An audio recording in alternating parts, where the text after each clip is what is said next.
சொல்லுங்களேன். ஹல்லேலூயா. ஒரு மனுஷன் ஆண்டவரை விசுவாசித்தான். அவன் ஆண்டவரை விசுவாசித்து அவன் ஆண்டவரிடத்தில் ஒரு காரியத்தை குறித்து கேட்டுக்கொண்டே இருந்தான். ஆண்டவரே, எனக்கு லாட்டரி அடிக்கணும். என்ன அடிக்கணும்? எல்லாரும் சொல்லுங்க, என்ன அடிக்கணும்? அம்மா மாதிரி யாரும் லாட்டரி எடுக்கிறீங்களா? சரி, எடுங்க, உங்களுக்கு அடிக்கவே அடிக்காது. ஆமென், ஸ்தோத்திரம்.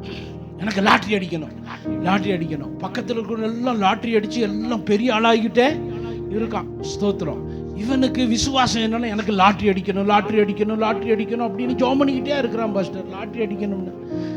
ஆனா இவனுக்கு அடிக்கவே சொல்லுங்க, எல்லாரும் வாயை திறந்து சொல்லுங்களேன், அடிக்கவே இல்லை. பக்கத்தில் இருக்கிற எல்லாம் லாட்டரி அடிச்சுக்கிட்டே இருக்குது பாஸ்டர். இவன் கேட்கிறான், ஆண்டவரே, நான் உம்மை விசுவாசிக்கிறேன், எனக்கு அடிக்கணும் அடிக்கணும் அடிக்கணும்னு. இயேசு பொறுமையோடு கூட இருந்தாரு. ஒரு நாள்ல திடீர்னு வந்தார். டேய், உனக்கு என்னடா பிரச்சனை அப்படின்னாரு. இயேசு, உமக்கு தெரியாதா, நான் எத்தனை நாள் உம்மை விசுவாசிச்சுக்கிட்டே இருக்கிறேன், எனக்கு லாட்டரி அடிக்கணும் அடிக்கணும்னு கேட்டுக்கிட்டே இருக்கிறேன். பக்கத்தில் இருக்கிறதெல்லாம் அடிச்சுட்டு, ஆண்டவரே, எனக்கு அடிக்கவே இல்லை, நீர் இவ்வளோ இரக்கம் இல்லாதவர்னு எனக்கு இப்பதான் தெரியுது, உண்மையும் நான் விசுவாசிச்சுட்டேன். உடனே இயேசு சொன்னாராம், சரி ஒரு லாட்டரியை கொடு அப்படின்னாராம். உடனே இவன் சொன்னான், என்கிட்ட லாட்டரி இல்லைண்ணா. இவன் என்ன சொன்னா, என்கிட்ட லாட்டரி இல்லை. இவனுக்கு லாட்டரி எடுக்க கூட பணம் இல்லை. ஆனா இவனுக்கு விசுவாசம் என்னது சொல்லுங்க, சத்தமா சொல்லுங்க, லாட்டரி அடிக்கணும். உடனே இயேசு சொன்னாராம், அட முட்டாள், அவன் லாட்டரி எடுத்து வச்சான், அவனுக்கு லாட்டரி அடிச்சிச்சு.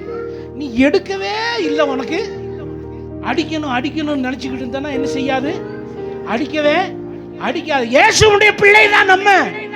அவரை நம்ம விசுவாசிக்கலன்னா நம்முடைய வாழ்க்கையில எப்படி அற்புதம் நடக்கும்? அல்லேலூயா. நூற்றுக்கு அதிபதி இயேசுவை விசுவாசித்தான்.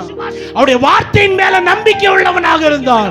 ஒவ்வொரு நாளும் இங்க இருந்து பேசப்படுகிற வார்த்தையின் மேல தேவனுடைய பிள்ளைகளை நீங்கள் விசுவாசம் உள்ளவர்களாக இருக்க வேண்டும். கர்த்தர் கொடுக்கிற வார்த்தை, ஊழியக்காரனை பார்க்க கூடாது. ஆமே, ஸ்தோத்திரம். அவருடைய அந்தஸ்து அழகை பார்க்க கூடாது. அவர்களை அழைத்தவரை மட்டும் தான் நீங்க நோக்கி பார்க்க வேண்டும்.